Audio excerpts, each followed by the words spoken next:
Hello, my name is Nick Ages with BC Bearing Engineers out of Edmonton, Alberta, and the purpose of this training video today is to give you an idea of what we do when we're testing fans, when we're actually testing the airflow on air-cooled heat exchangers. We're not going to touch on cooling towers today. We can do airflow testing on cooling towers, but we're just going to be touching on air-cooled heat exchangers, okay? What I want to do is just give you kind of a I'll show you the tools. We're going to show you the all the methods and the little tricks that we use to use these tools properly. And I think that when you see how difficult this is, you might actually want to hire a professional to come in and do your airflow testing. But I do encourage end users to be able to do this sort of testing on their own because it's so weather dependent. You can pay for us to come in from wherever in the world to test your fans, but you know, that week we're there, if it's real windy and rainy or whatever, there's not much we can do but sit on our hands. So I think there is a need for some of these simple tools that you can buy and with this guideline, and that you can do some good airflow testing and get a good idea. You'll be able to trend where you're at with your fans. Before we get started, I just want to say that this test that we're doing, this airflow test, is quite an involved test, and it's sanctioned by the ASME PTC 30. Okay, and so that's the governance that we actually work on for our airflow testing. Now there are people out there that do airflow testing, and they do real quick airflow testing. They can test a whole bunch of fans in 45 minutes. And what they're doing is they're taking inlet temperatures, outlet temperatures, they're back calculating and extrapolating what the ACFM, the amount of air that's being moved through that fan. That is not what we're doing today. I don't condone that kind of airflow testing. What we want to do is we're fan people. We want to know what the airflow in the fan is doing, and we're going to show you a test. It takes an hour and a half, 2 hours to do it properly per fan, but this is the proper way to do it. I want to thank a few people to make this possible today. We're going to be going out to Shell Scotford Refinery and doing some airflow testing. I wanted to do this inside the classroom just so we'd have an idea of it's so loud out there, so this gives us an idea of the tools, what we're up against. You're going to see some footage from us being out in the field as well. And one of the people that I want to thank today is Mike Norgren from Hudson Products out of Texas. He's with me today. He's done a lot of airflow testing, and his experience is very worthwhile for us, for Shell. Also, Chris Tardy from Gates Rubber Company for the belt drives on the air coolers. Chris does a lot of work with us. He really understands the air coolers, so you'll see some footage of Chris out there, and thanks Chris for helping out in Gates Corporation.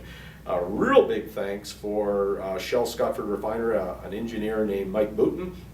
If you can imagine how difficult it is, this is the first of its kind, this kind of training video. I mean, you can't find this anywhere else, so this is important. Mike actually had to get permits for us to bring this camera into the refinery, so you can imagine how difficult that was and how much red tape he had to go through. We really appreciate what Mike Booten has done for us today.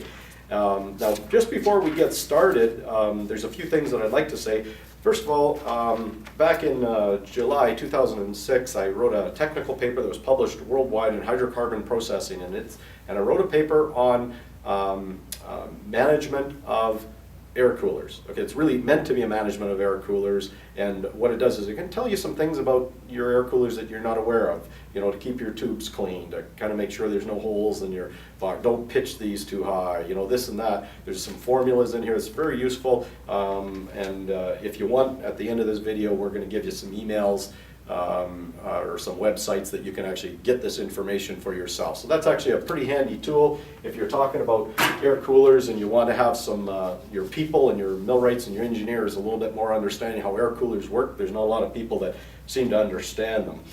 The first thing that we want to get before we do any fan testing, the most important thing is a fan specification sheet. Okay, and that's important. It tells us whether it's an ID fan, an FD fan. It tells us the altitude, it tells us the inlet temperature that fan was rated for. It tells us the ACFM that fan is supposed to be pushing out.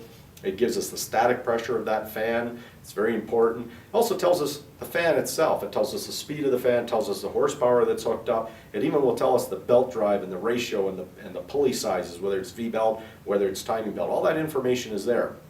That's very important because you're sometimes dealing with fans that are from 1965 and a lot of changes could be made.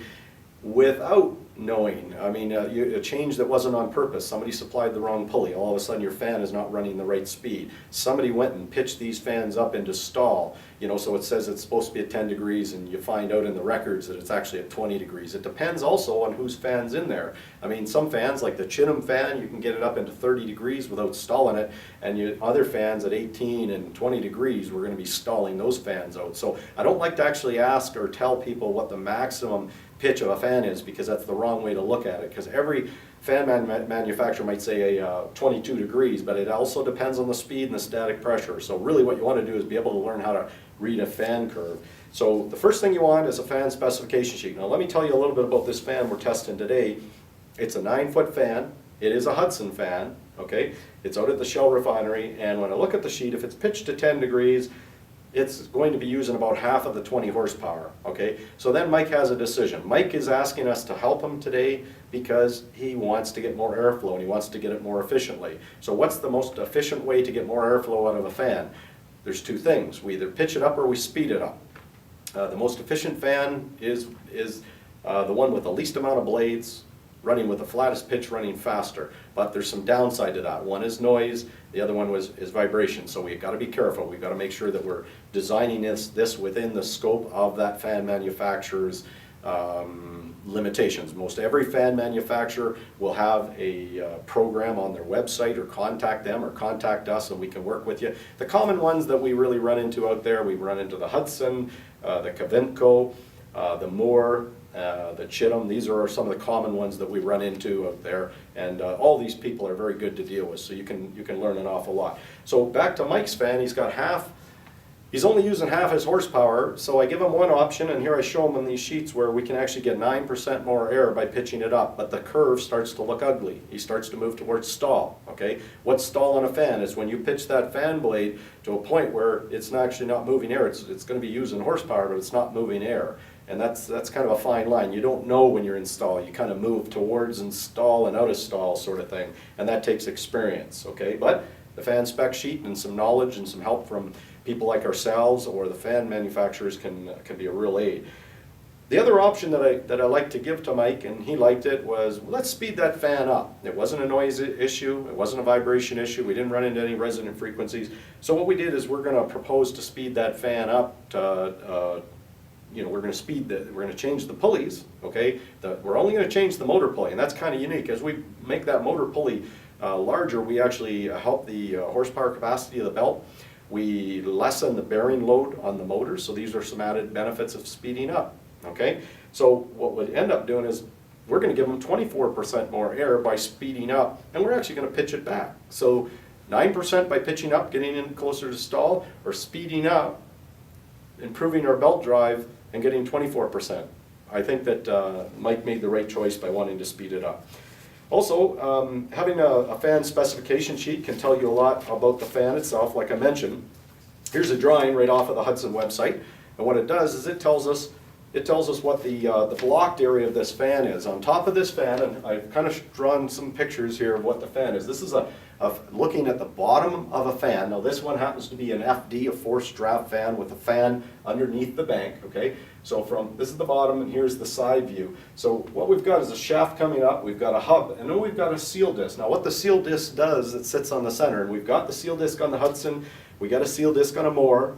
We don't have a seal disc on a Chittum, they just use a hub. So that blocked area is either the hub if it's a Chittum, or if it's a Moore and a Hudson and nobody's put the seal disc on there, which is bad because again the air is going to start to recycle back down here and we'll get negative readings in our fifth reading we're going to go into here in a second.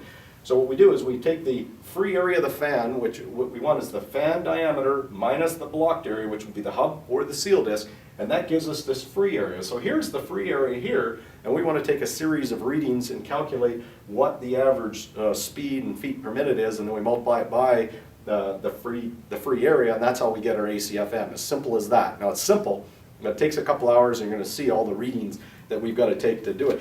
But again, by having the spec sheet, I can get the information off of whoever's website, I can see what the blocked area is, and I'm already prepared to go and do a little bit of airflow testing. What I want to do is, so what we do is we talk about the fan spec sheet, just the blocked area, free area. The other things we look for here, and I've put some notes down just so we can follow along, is the louvers. Are the louvers open? When we're testing a fan, the louver's got to be open. The fan's got to be working maximum speed if it's a VFD, or if it's an auto variable, we want to have it to maximum pitch. We want that thing working as hard as we can, and we have to have full cooperation from the operations people. We want to make sure that they know we're coming, and that's the big thing. You come to a plant site, they don't know you're coming, and then you're tied up with permits for another half a day or whatever. It starts to get very expensive. If they know that what we're doing is we're wanting to test a fan and we want to actually run it open, we have the louvers open, that's important. Weather. Can't be raining, can't be snowing, can't be really windy. Okay, so probably anything over 20 kilometers an hour is not so good for testing fans. That's where it gets expensive. This is another reason why it's nice if you can do some fan testing yourself, because you can pick the days. We fly in from Houston or from Canada or from wherever to do airflow testing, and we're sitting there for a whole week where it's rainy and windy. That gets very expensive. The fin tubes have to be clean. Before you even call up and give us a PO to come and do some airflow testing, you got to make sure your fin tubes are clean. Okay, if they're not clean, your static pressure is going to be high, so you got to clean your fin tubes. That's important. Seal disc needs to be installed. We talked about that earlier. Fan pitch needs to be either at the spec sheet. On this one here, Mike said 10 degrees, or close. I mean, I don't mind you going from 10 degrees to 12 or 13, but don't take it from 10 up to 18 degrees and expect that fan to not be performing badly. Okay, so what we want to do is we want to make sure that the fan pitch is in spec or close to spec. We want to make sure the fan speed. Now, you can either use some kind of tachometer if you want, or just go to the motor. It's 1700 RPM, 1750, or it's 1200 RPM. You've got information right off of the spec sheet saying the 2 pulley sizes. All this information, you've got all this before you even reach plant site. So you should know. Now you just go up with your tape measure through the guard, and it's supposed to be a 30-inch. It looks like a 30-inch. You go over to the motor. It's supposed to be a 6-inch, and it is a 6-inch. It kind of verifies the fan speed, but I don't worry about fan speed a whole bunch. I do, but I don't get all freaked out if I don't have a tachometer because it's so easy if you've got all this pre-information, okay? You want to take temperature, the outside temperature before and after, because if there's been a big change or you start testing and then a bunch of wind comes in or whatever and it starts to affect your readings, you want to make sure you take all that data in before and after. And also a kilowatt reading. We want to be able to know we use a kilowatt meter. I'll show you here in a second. The nice thing about the kilowatt meter is that it shows us power factor, and it actually will show us the true kilowatt, the power being drawn out of that motor. And we need to have an electrician on standby. We don't take those readings ourselves, but this electrician is going to do that job for us. He wants to do it sometime during the test, halfway through the test or whatever, and that's adequate for what we're doing here. Okay, and a couple of tricks here, and I'll introduce you some tools as I go along here. One is the spreadsheet, sorry. What the spreadsheet is going to do for us, I have the spreadsheet's available through us, or you can build one yourself. What we're trying to do is we're going to take a series.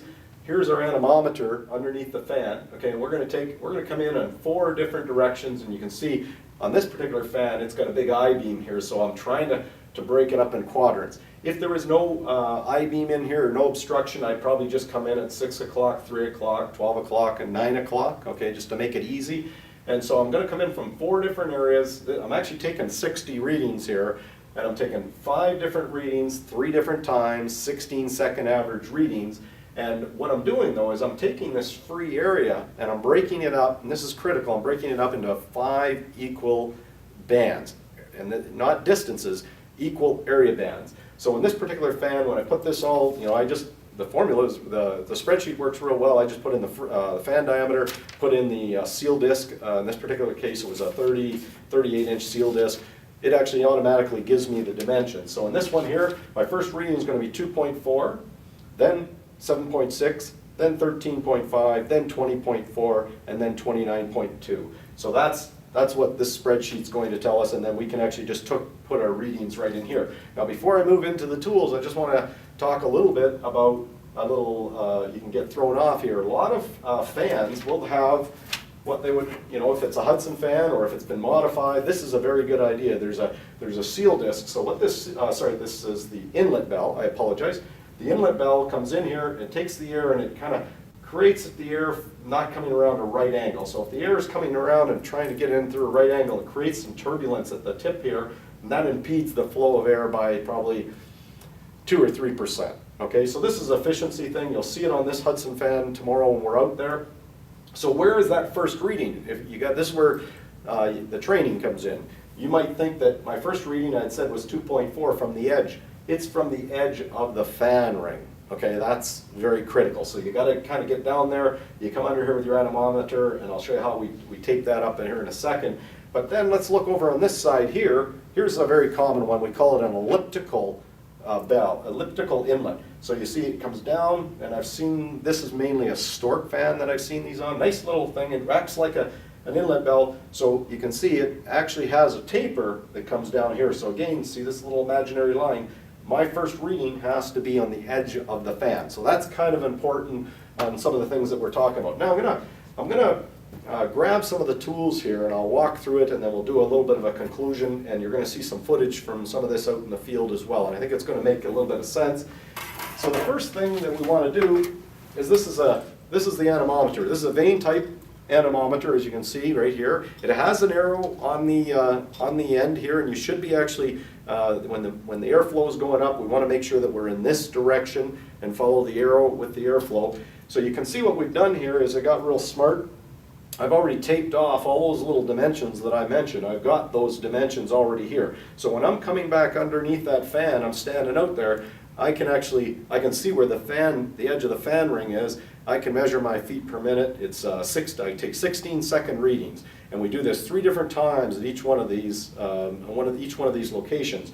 Now, one of the little tricks that I'm going to show you right here, and we call this a Charlie hook. This is Charlie Taylor, is now retired from Hudson. He's taught me a lot over the years, and we call this the Charlie hook. So what happens is your arms get a little tired because you're holding this as it goes underneath the fan, and you're holding that, and sometimes it's cold. A lot of times it's cold, or you're holding it up in the air, or whatever you're doing. This little Charlie hook just allows you to get your arms a little bit of a break, because it's very important when you're taking those readings that you're not tipping this wind vane. You want to make sure that that's nice and steady. It's very important to hold that nice and steady.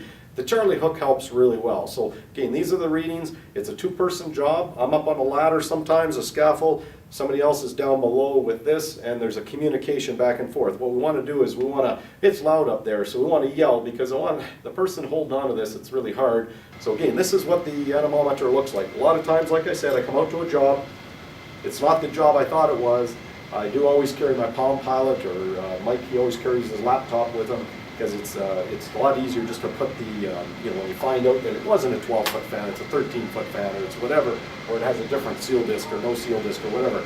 You got to make sure that you did take some rough measurements. Even when it's running, you'll take some rough measurements from underneath.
You know, the toughest thing, and this is something that's very, very critical. There are 2 readings, okay? And if the day I can find an anemometer company that is actually going to give us negative and positive readings, you wouldn't have to worry about what I'm going to say. And you'll see it on this video, is that it is so hard to tell whether you've got a positive or a negative reading. Now this fan we're testing today, it's actually got good tip clearance. So if you've got a big gap in here, what happens is the air is coming up, it pressurizes the box. Here's everything, you're trying to cool the bundle up here. This will actually escape air. If that tip clearance is probably, you know, should be on a 9-foot fan, it's probably going to be, it should be a 1/4 to 5/8 of an inch, I think is what it is. Again, that's in that fan paper that I have. If it's an inch or if it's an 1.5 inches, all this air is going to come back down. So that first reading is actually, you know, it's hard to see it with a ribbon, okay, but it's bouncing around there. So you take a look, and that very first reading, you push it in. So you take your anemometer, and you actually are you're bringing it under the fan. Here's the fan ring. You come underneath, and you're actually looking at that vein. And if that vein stops or jerks around or whatever, you know that that's a negative reading. And what you can do is you jockey it in position. Okay, so there's the position where your tape is. So that first reading is very important because quite often that can be negative. The other one that's just as critical is the 5th reading, because here's where we're losing airflow here. This is where the tip speed's really high. This is where the tip speed's real low. Tip speed, the speed of the fan in feet per minute is a lot lower back here. So if we don't have this seal disc, or it's the wrong size, or there's maybe the tubes are all blocked and we've got a lot of pressure that we're developing up, you're paying for the air to go up and cool, and what's doing is it's coming back down and it's being recirculated. So this 5th reading, again, when you come in here and you're taking your 5th reading, what I like to do, you're taking that 5th reading, you got your partner down below. It's really hard for me to sit up here in a ladder and see where that thing is at. So when I go past the edge of the fan, you know, fan ring, to that point, I'll go a little bit further, and I've got my partner down below just looking at that vein. So before I get set up to actually take the readings and put my Charlie hook on here, what I want to do is I want to make sure that that's actually running the direction that I want. Okay, and again, if it starts to jerk around or go backwards or whatever, your partner looks up there and says, yep, it's going backwards, it's going to be a negative reading. And that's very important because you don't want to, you know, we've got to be careful to take the right data. If we sit there and call these negative readings positive, we're cheating ourselves because we have a fan that's unhealthy, we're calling it healthy. And this is what we're investigating. We're trying to figure out what's going on here. I talked about the kilowatt meter before, so again, this is the kilowatt meter. You give that to an electrician, you make sure that you have that, you know, that all pre-planned ahead of time.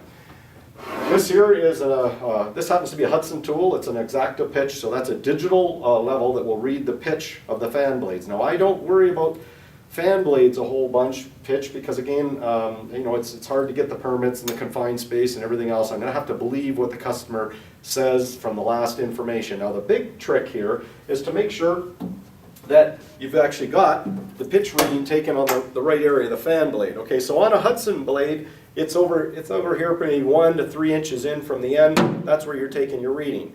Now on the Chittum, most of the Chittums have rivets, so you're going to be taking the reading back here. Now I happen to have a Moore fan blade here too, and on the Moore, you're going to be taking it back on the block. So this is what the Moore blade looks like. There's going to be an actual block back at the edge of the unit. Okay, sorry, at the hub of the unit.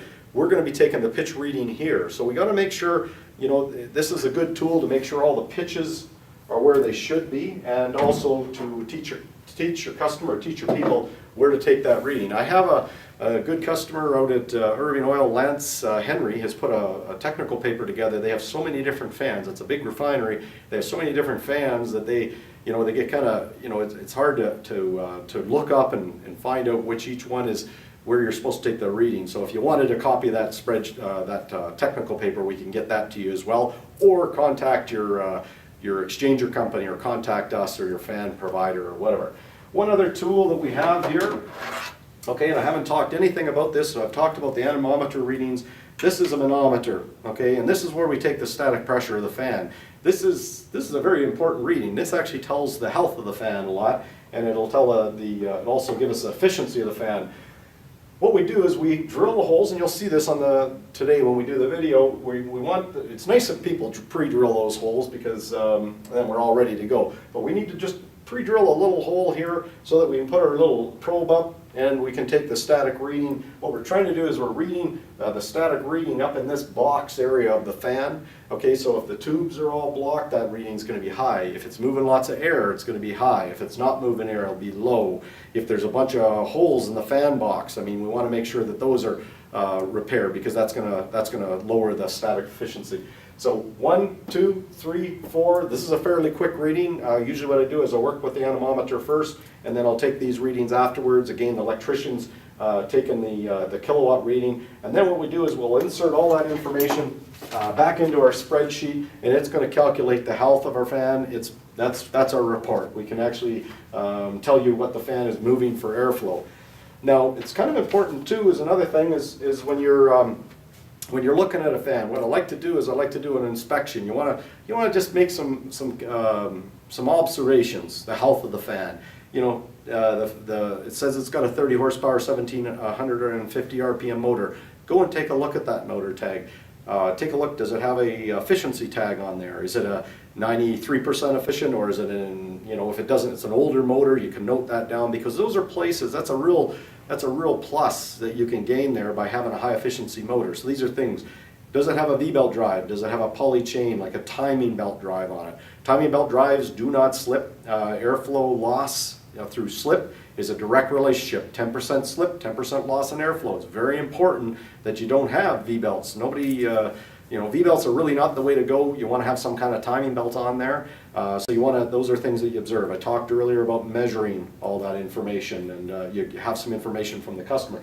The other thing is when you look up into your tubes and you look on a little bit of an angle, you can't look straight up, but if the louvers are open and it's a sunny day, you should be able to see through them. If you can't see through them and the louvers are open, and quite honestly, you say, are the louvers open? They say, yeah, but I actually climb up the stack and I make sure the louvers are open, and you'll see that in the video tomorrow. We got to make sure, because if you assume something, the louvers are closed, you just wasted a whole day of your customers' money, your time, everybody's time, and you haven't, that's part of the test. You got to do it thoroughly. So we want to look in. If there's holes in that fan box, we want to make sure that we correct them. So I think we've pretty much covered everything that we want to talk about here.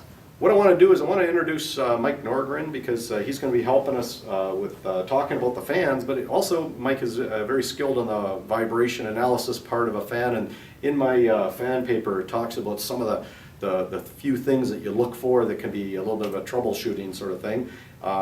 And so it's been very nice. Thank you very much. And on the bottom of the screen you'll see the email addresses or websites that you can get some of this information. And I'll turn this over to Mike Norgren from Hudson Products. The vibration part of this exercise is something that I just wanted to focus on lightly here. Because one, without the right equipment up there, the instrumentation, it's going to be hard to really identify what your vibration is. But I wanted to just touch on it in case you notice this while you're up there doing this vibration and airflow testing. Now, one of the things that we want to look at when we're looking at vibration is if by any chance your vibration is at fan speed, you'll notice that you're having a shake up there that is at the same speed of the fan. The first thing that really we want to look for, and it's very important to note this, that on the Hudson fans, you'll see these little holes right here at the tip. And we put those in there so we can actually stop the fan and check these holes to make sure they're not blocked by any debris. You check to make sure those are clean and they're draining out any type of moisture, water. Start your fan back up and see if the vibration's gone. We have asked people to do this via the telephone before we go out to their facility to check their vibration. This has taken care of the problem. So that's pretty common to do that, and go ahead and check that. If you notice the vibration is more like at a blade pass, we call it, that is the fan speed times the number of blades, it's harder to detect without having instrumentation. But what this is the most dominant frequency or vibration that you're going to notice when the fan's running, because it's going over obstacles in the fan and causing a little vibration. But another problem vibration would be at your motor speed. This is where we're looking at drive components that could be a problem, or bearings. So really all we wanted to touch on here lightly was the vibration and the issues that it connects with. Most of your facilities do have people in there that are skilled with vibration, and they can analyze these things, and it's just good for you to know this. I just wanted to make this another key point that I've noticed out in the field, that we do run across vibration issues when we're doing our fan testing. But other than that, that's the only little piece that I wanted to add. I think this information is very important, and really it's a lot easier for us to send this video out to you guys and have you review it rather than us sending out a paper trying to explain to you what we're going to be doing at your facility. Or if you would like, you could test on your own. But Any other questions, please feel free to contact me or Nick Aegis, and we'd be glad to take care of it. Thanks a lot. Appreciate this opportunity.